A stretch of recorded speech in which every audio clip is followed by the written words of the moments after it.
I'm probably older than most people in this room, and it's hard to keep up.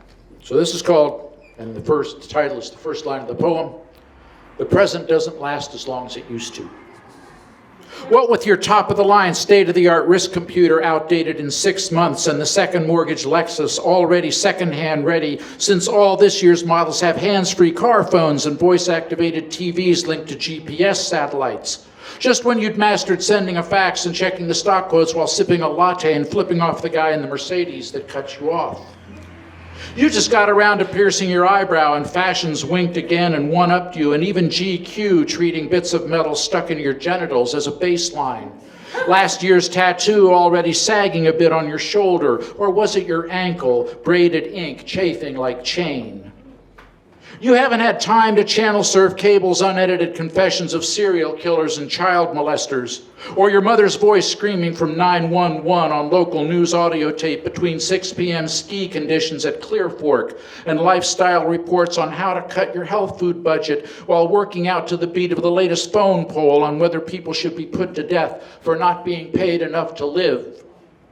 24-hour reality TV's not enough anymore without the chip on your shoulder surgically implanted in your skull to access hot websites before you think of them. And that cutting-edge boy band you've downloaded 30 times has all the edginess of a beach ball. Hip-hop, no way to start the morning anymore, and techno just spotlights how you're part of the machine stamping out rebels against salary caps, corporate logos stitched to their chest like shrink wrap and bandoliered for hand-to-hand credit buying. A life in sync with a mechanical drum beat nodding in agreement to the latest claim of new and now.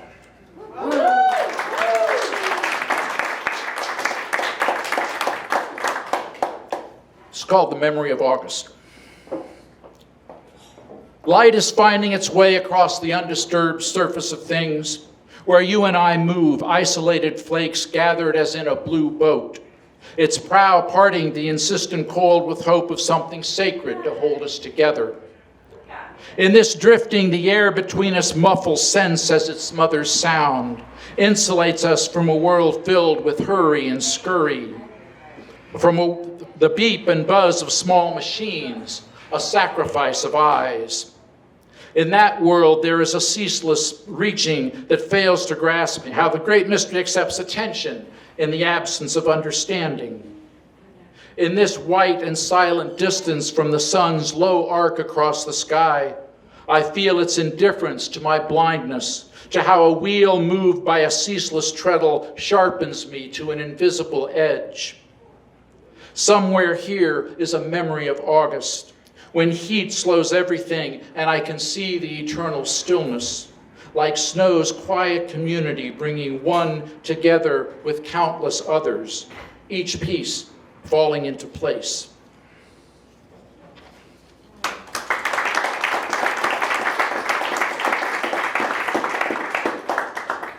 It's not quite as prevalent as it used to be, but up until probably about 8 or 10 months ago, it was my experience that, based on observation, 80% of the audience for the network news in the evening had erectile dysfunction. And you probably remember the ads, but where things suddenly start falling apart. And I'm old enough to have been in the first wave of people who took LSD.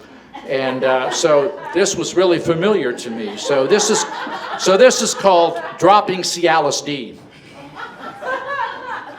Because, as the ads say, you never know when an everyday activity like painting the living room heritage gold or folding the laundry might turn into a special moment.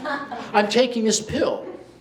Then one evening my wife is at the cutting board in the kitchen and I've just rinsed some tomatoes, and she glances at me and suddenly the sink flips into the floor and granite countertops fold like origami, and all the walls are melting away, replaced by a shimmering torrent that cascades to the floor, becoming a stream with ferns everywhere and green like something out of Ireland or Seattle.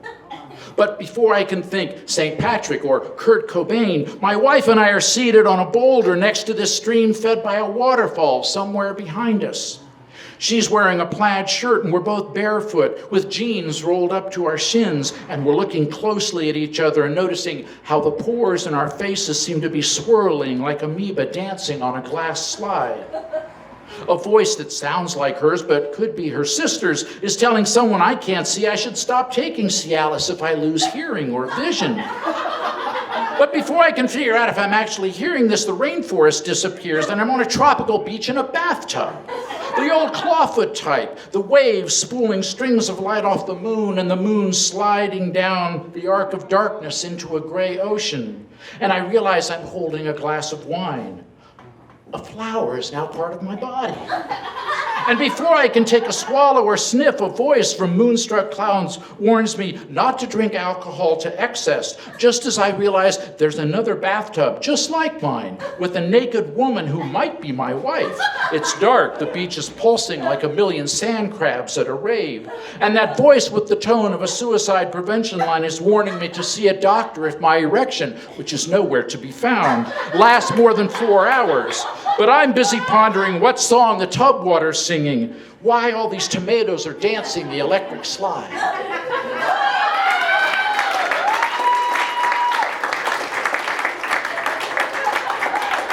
You've been there. Okay. We live in a time when, murder is just kind of commonplace, whether it's people, shooting people overseas or, people with concealed carry permits shooting up shopping malls. So, but there's a whole different kind of folks who fall into that category. This is called killers on TV. The killers wear suits, and they play for keeps. They smile for the cameras and talk into microphones.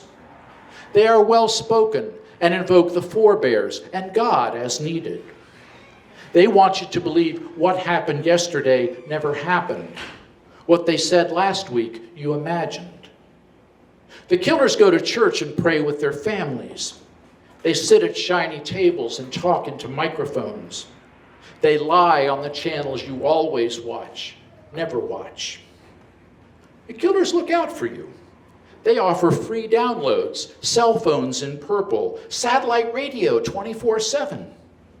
They raise the invisible hand of the market, its middle finger a salute to you and you and you. The killers name the enemy.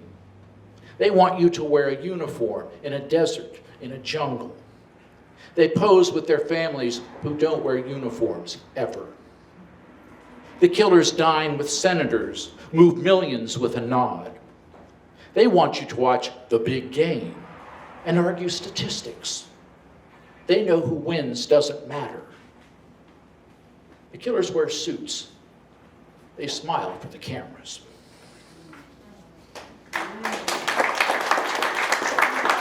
Okay, I've got 2 more here.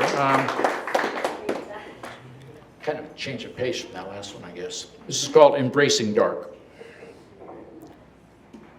When I enter the dark space, I carry a slice of peace in my pocket, expect it to last as twilight dissolves. This is a place I learned to love long ago, something to absorb and make my own, brightness a distant thing as I learned to become part of what I feared. Tunnels beneath railroads, crawl spaces of half-built houses, the lying awake at midnight as my body changed. It was how I found my way, a road unlit by stars, safe passage that held me like a mother. Wherever light encroached, disappointment pushed back. I want what is already here, inverse shape of what comes as shadow, its slow drift into a cave of comforting black. After a while, I see clearly, watch with patient eyes, amplifying the stillness as it comes alive.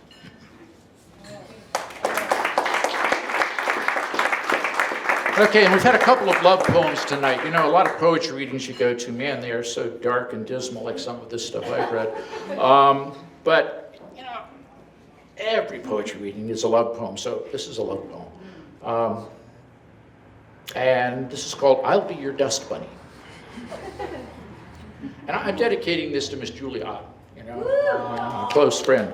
who's, I've been a poetry buddy with hers for several decades, and so I'm dedicating this to her. I'll be your dust bunny. I'll be the crushed can you need to kick down the street when your team fades in the playoffs. I'll be the manhole you shout or mumble dirty wishes into, the traffic signal blinking yellow day and night. I'll be the pillow you eat when all the tears have been coughed out. I'll be your dust bunny, always in your corner, the cracked cup that bails a sink's gray dishwater and cools your chapped hand. I'll be the key you keep from the apartment abandoned years ago. And when I have 2 dead rats, I'll always give you one.